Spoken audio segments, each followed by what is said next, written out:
Isaiah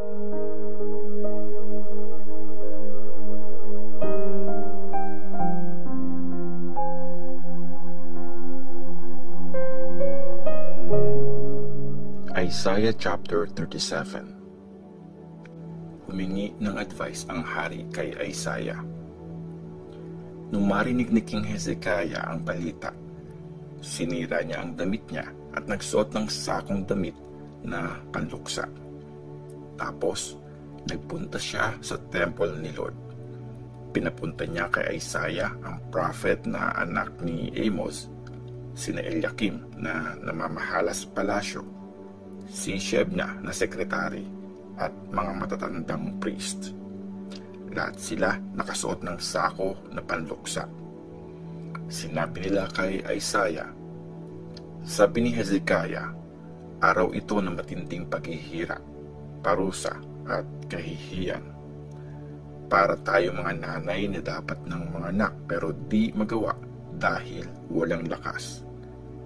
Baka narinig ni Lord na inyong Diyos ang mga sinabi ng chief official na pinadala ng master niya, ang hari ng Assyria, para insultuhin ang buhay na Diyos. Sana parusahan siya ni Lord na inyong Diyos. Kaya ipag-pray mo ang mga natitira sa bayan." Nung nasabi na ito ng mga servants ni King Hezekiah kay Isaiah, sinabi ni Isaiah sa kanila, "Sabihin nyo sa master nyo, ito ang sabi ni Lord. Huwag kang matakot sa mga salitang narinig mo, sa mga kabastusang sinabi laban sa akin ng mga tauhan ng hari ng Assyria. Makikita mo, guguluhin ko ang isip niya. Makakarinig siya ng balita at babalik sa lupain niya. Doon sa sarili niyang lupain ko siya ipapapatay sa espada." Nagbanta ulit ang Assyria. Pumalik sa Lachish ang chief official kasi nabalitaan niyang umalis na ang hari ng Assyria doon at nakipaglaban na sa Libna. Nabalitaan naman ng hari ng Assyria na umalis si Tirhaka, hari ng Ethiopia, para labanan siya. Nung narinig niya ang balita, nagpadala siya ng mga messengers kay Hezekiah. Ang sabi ng mensahe, "Ito ang sasabihin niyo kay Hezekiah, hari ng Juda. Huwag ka magpaloko sa Diyos na inaasahan mo. Ang nagpromise sa iyo na hindi mapupunta ang Jerusalem sa kamay ng hari ng Assyria. Nabalitaan mo naman ang ginawa ng mga hari ng Assyria sa ibang mga lupain. Talagang winasak sila. Sa tingin mo, makakaligtas ka? Niligtas ba sila ng mga Diyos ng mga bansang winasak ng mga ancestors ko? Niligtas ba ang Gozan, Haran, Rezep at ang mga taga-Eden na nasa Telasar? Nasaan na ang mga hari ng Hamath, ng Arpad, ng city ng Sepharvaim, ng Hena o ng Iva?" Kinuha ni Hezekiah ang sulat na dala ng mga messengers. Pinasa niya yun at umakyat papunta sa temple ni Lord. Nilatag niya ang mga sulat sa harap ni Lord. Nagpray si Hezekiah kay Lord. "O Lord na makapangyarihan, Diyos ng Israel, Ikaw na nakaupo sa trono sa taas ng mga kerubim. Ikaw ang Diyos.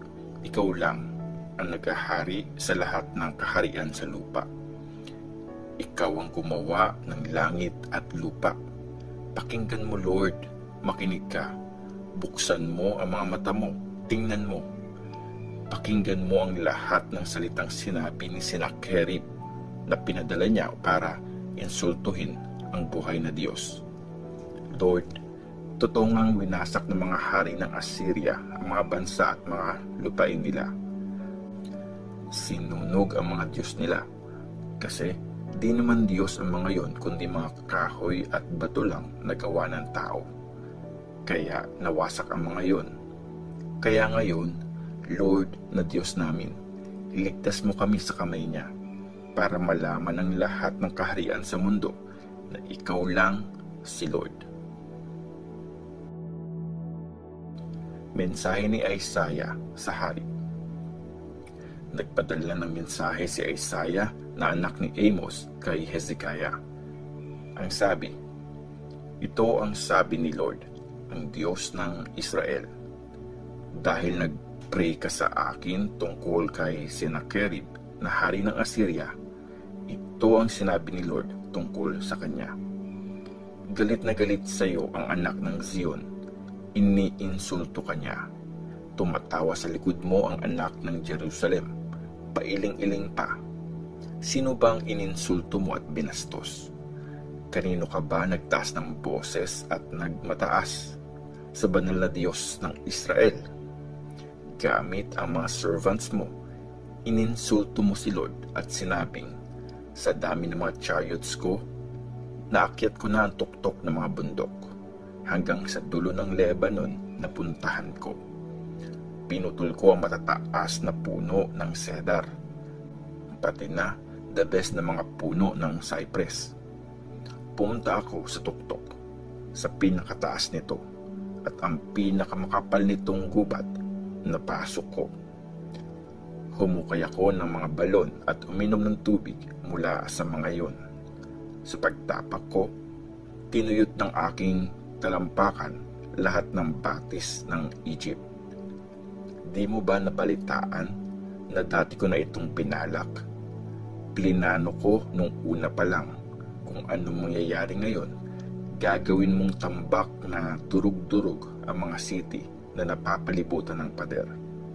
Habang ang mga nakatira doon, naging napakahihina. Nawasak ang kalooban at napahiya.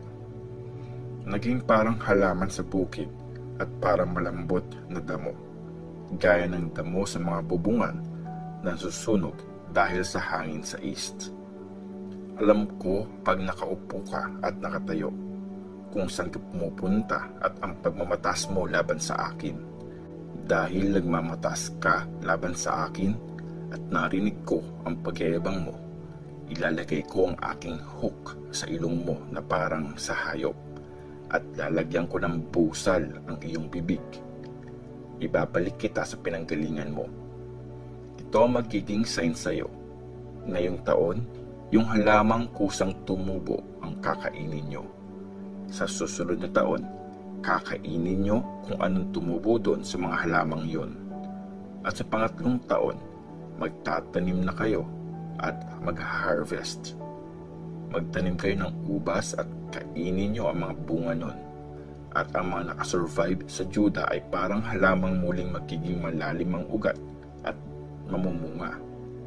Oo, mula sa Jerusalem may matitira. Mula sa Mount Zion may magsusurvive. Dahil sa malasakit ni Lord na makapangyarihan, mangyayari ito. Kaya ito ang sabi ni Lord tungkol sa hari ng Assyria. Siya at ang mga sundalo niya ay hindi makakapasok dito sa city. Kahit isang araw, di niya magagamit dito. Hindi din sila makakapagtayo ng ipanlulusob dito. Kung saang daanan siya dumaan, doon din siya dadaan pabalik. Di siya makakapasok dito sa city, sabi ni Lord. Ipagtatanggol ko itong city para maligtas. Gagawin ko ito para sa sarili ko at para sa servant kong si David. Pinarusahan si Sennacherib. At pumunta ang angel ni Lord sa kampo ng mga Assyrians. Pinatay niya ang 185,000 na sundalo. Kinabukasan, hala, patay lahat. Tapos, umalis si Sennacherib na hari ng Assyria, umuwi at nanirahan sa Ninive. At habang nag-worship siya sa temple ng Diyos niyang si Nisroch, pinatay siya ng mga anak niyang sina Adramelech at Sharezer gamit ang espada. Tapos, tumakas sila papunta sa lupain ng Ararat. Ang anak niyang si Esarhaddon ang pumalit sa kanya bilang hari.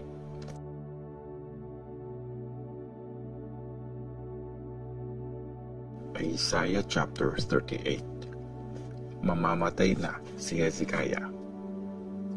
Nung panahong yon, Nagkasakit si Hezekiah at halos mamamatay na. Pinuntahan siya ni Isaiah na prophet, anak ni Amos. Sinabi nito sa kanya, "Ito ang sabi ni Lord, ayusin mo na ang mga dapat mong ayusin, kasi malapit ka nang mamatay, di ka nagagaling." Humarap si Hezekiah sa pader at nagpray kay Lord, "Lord, alalahanin mo, please, kung paano ako namuhay ng tapat at buong puso kong ginawa ang mabuti sa paningin mo." Tapos, umiyak si Hezekiah ng matindi. Nagsalita si Lord kay Isaiah, "Pumunta ka kay Hezekiah at sabihin mo ang sinasabi ni Lord, ang Diyos ng ancestor mong si David. Narinig ko ang prayer mo, nakita ko ang pag-iyak mo, kaya dadagdagan ko ng 15 years ang buhay mo. Ililigtas kita at ang city na ito sa kamay ng hari ng Assyria. Pagtatanggol ko itong city. Ito ang magiging sign mo galing kay Lord, na gagawin ni Lord itong promise niya sa iyo. Makikita mo yung aninong gawa ng palubog na araw sa hagdanan na tinayo ni Ahaz. Pababalikin ko ng 10 hakbang, at ganun nga ang nangyari." Sinulat ito ni Hezekiah na hari ng Juda after niyang gumaling sa kanyang sakit. "Akala ko sa kalagitnaan ng buhay ko, mamamaalam na ako. Sa mundo ng mga patay, papadala na ako, at doon na mag-i-stay sa mga natitira kong panahon. Akala ko din, di ko na makikita si Lord sa lupain ng mga buhay. Di ko na makikita pa ang kahit sinong buhay na nakatira sa mundo. Parang tent ng shepherd, ang tinitiran ko ay tinanggal sa akin. Parang tagahabi, nirolyo ko na ang buhay ko. Para akong sinulid na pinutol niya. Akala ko, tatapusin niya na ang buhay ko. Iniisip ko buong magdamag, gaya ng layon, binali-bali niya lahat ng buto ko, mula umaga hanggang gabi. Akala ko, tinatapos niya na ang buhay ko. Parang ibon ang pagtawag ko ng tulong, parang kalapati ang pagdaing ko. Napagod na ang mga mata ko sa kakatingin sa itaas. O Lord, naghihirap ako, iligtas mo ako." Pero ano nga bang masasabi ko? Nagsalita siya sa akin at siya mismo ang gumawa nito. Lalakad ako ng matamlay dahil sa sama ng loob ko. O Lord, dahil sa iyo nabubuhay ang mga tao, at ganun din pati ako. Pinagaling mo ako at muli mong binuhay. Para sa aking kabutihan ang dinanas kong matinding paghihirap. Sa pagmamahal mo, niligtas mo ang buhay ko mula sa hukay na kamatayan, kasi lahat ng aking kasalanan iyong kinalimutan. Dahil di makakapagpasalamat sa iyo ang mundo ng mga patay, di makakapagpuri sa iyo ang patay. Mga bumaba na sa hukay, di na makakaasa sa iyong pagiging tapat. Ang buhay lang ang makakapag-thank you sa iyo, gaya ng ginagawa ko ngayon. Tinuturo ng mga magulang sa mga anak ang iyong pagiging tapat. Niligtas ako ni Lord, kaya buong buhay tayong kakanta, kasabay ng mga instrument na may strings sa bahay ni Lord. At sinabi ni Isaiah, "Kumuha kayo ng dinikdik ng mga figs at itapal nyo sa pigsa ni Hezekiah para gumaling siya." Nagtanong si Hezekiah, "Ano ang sign na makakaakyat na ako sa temple ni Lord?"